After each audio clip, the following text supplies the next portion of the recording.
Crypto is a very volatile space. Sometimes it feels like you're treading water in a sea of red and there might not be a life raft coming. It's at those times when you should reflect on why we all got into this game in the first place. Get ready. Let's go. I know, guys. I know. Some days it feels like the markets are just out to hammer everybody. And if you've been watching those green candles day after day after day, the market's just perpetually going up. And then all of a sudden you're not getting those micro little dopamine hits constantly. Doesn't feel good. It doesn't feel good. This has an actual chemical effect on our brains. But you know what does feel good? Thinking about what this whole crypto thing is actually all about. And it's not just this crazy speculation dopamine cycle that most crypto traders are caught in. It's something a lot bigger. It's at this point that you expect the average Cardano channel to just sort of re-summarize everything from the Cardano Africa special and talk to you nonstop about how we need to increase economic prosperity for sub-Saharan Africa. That's really important too.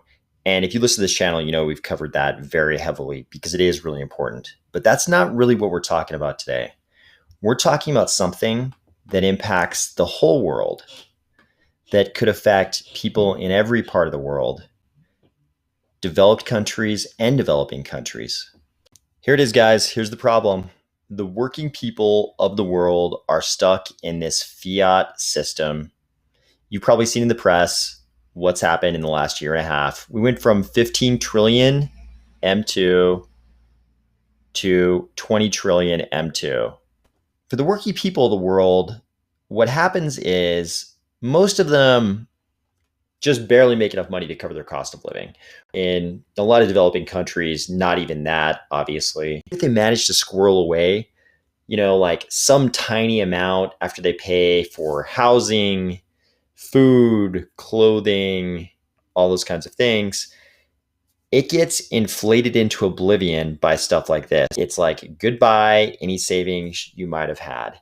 This is the problem. We have to get people out of this whole fiat game and into other assets. This is easy to talk about as a conceptual thing on paper and very difficult to accomplish practically. But I think there's something that a few luminaries in the crypto world have talked about that I think as a practical matter would actually accomplish helping the working people of the world take some portion of their earnings, even if it's very, very small, and get it into assets that would actually appreciate in value. Right now, all the assets that appreciate in value are sort of sucked up by the elites. The problem is the average working person never actually acquires them. The waitress that works at the truck stop, in Vermont, never actually bought any Bitcoin. You could say like, oh, if she just would have bought Bitcoin back in 2011, she'd be driving a Lambo in the streets of Burlington, Vermont. That doesn't actually happen.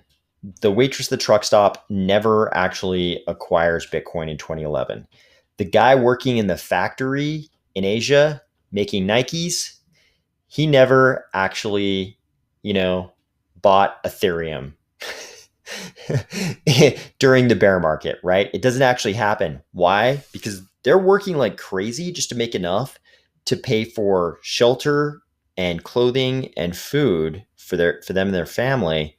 And they don't have time to be going on Reddit and researching the economic wonders of crypto. This is what's wrong with the system today. All of the working people are basically only involved in fiat. That's the only asset they're involved in, fiat, right?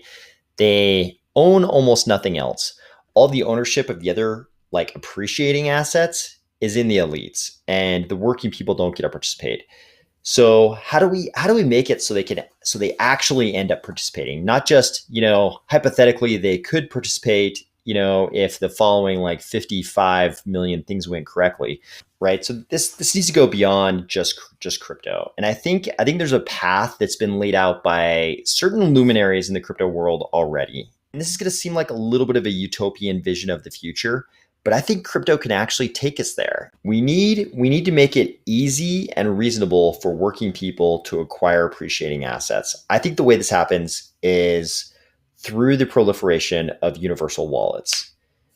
By universal wallets, what I mean are digital wallets, just like a Cardano wallet, that could accept and transfer all kinds of assets. We have cryptos like Cardano that are multi-asset ledgers, and they basically have a bunch of crypto assets, right? They have ADA and this plethora of other tokens. What we need are universal wallets that you could put any kind of asset in. So we could tokenize everything, right? We could tokenize all the real estate.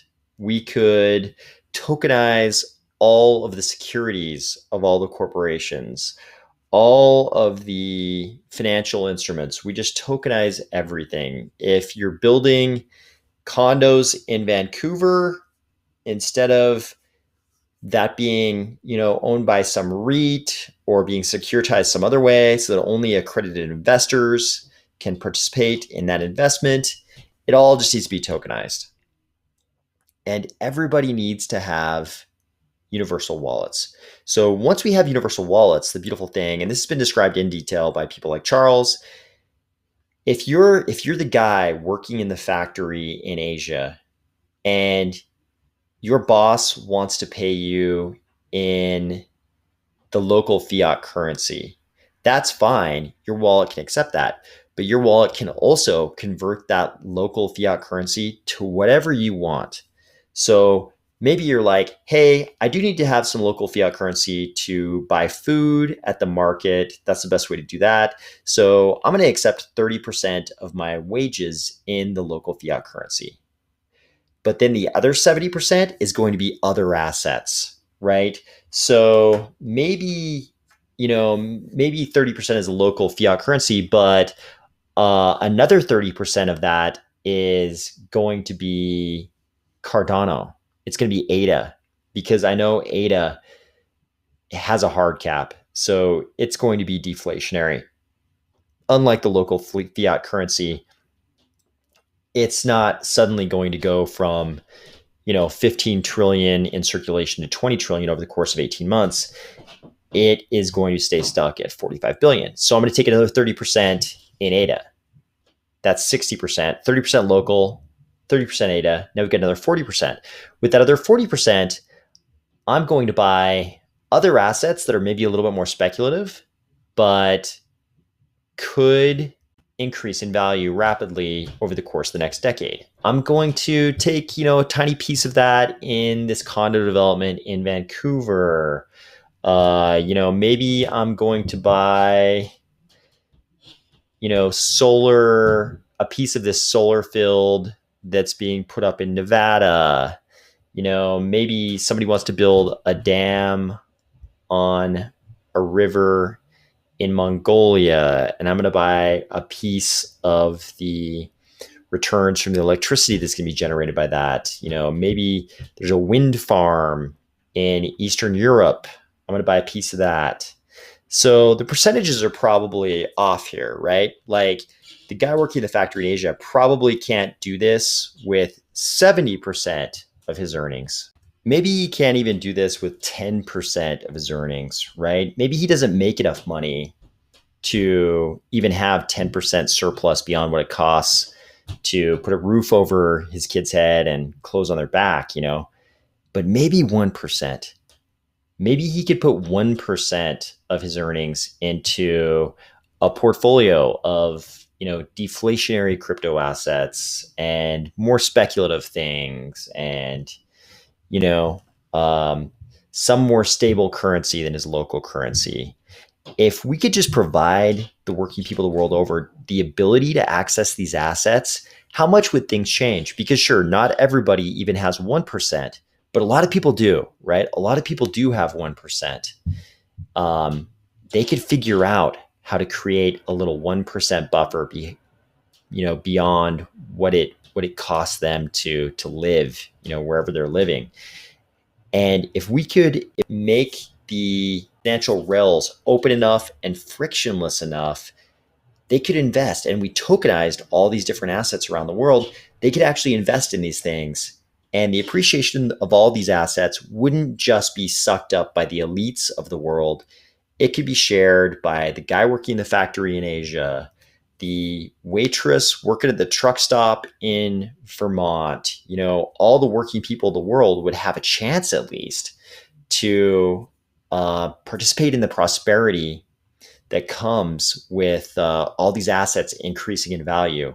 I mean, what chance did this factory worker have of buying Tesla stock or Bitcoin or ADA or any of these things? None realistically. Realistically, none.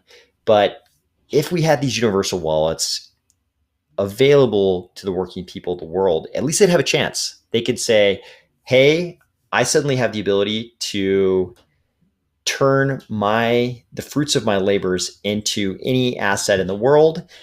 And I might screw up. I might take that extra 1% and I might bet on assets that are terrible bets and lose my 1%. But at least they have that same opportunity that the elites of the world have. I think this is going to be one of the transformative things about crypto. If we can build this world where the working people have access to these kind of assets, if they can put their capital to work, making money for them while they sleep, this is going to be one of the biggest changes economically that the working people of the world will have ever seen.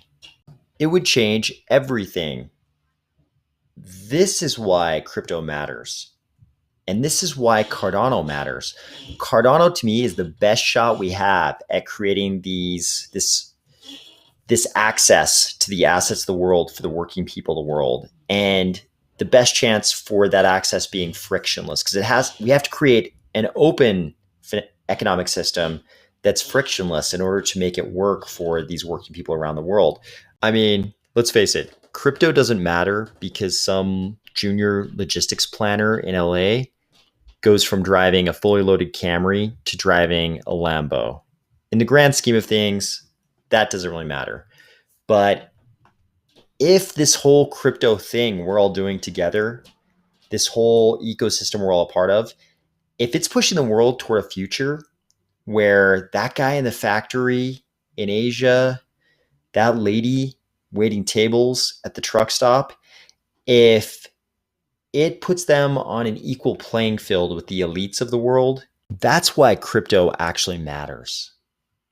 It's our best shot of making that happen, and maybe the first shot of ever making that happen in the history of the world, right? Giving everyone access to the assets that actually make a difference. And Cardano looks like our best shot at making that happen. When I look around the crypto landscape, I can't identify any project that has a better chance of actually putting us on the road to this possible beautiful future. That's why crypto matters. And that's why Cardano matters. Talk to you tomorrow.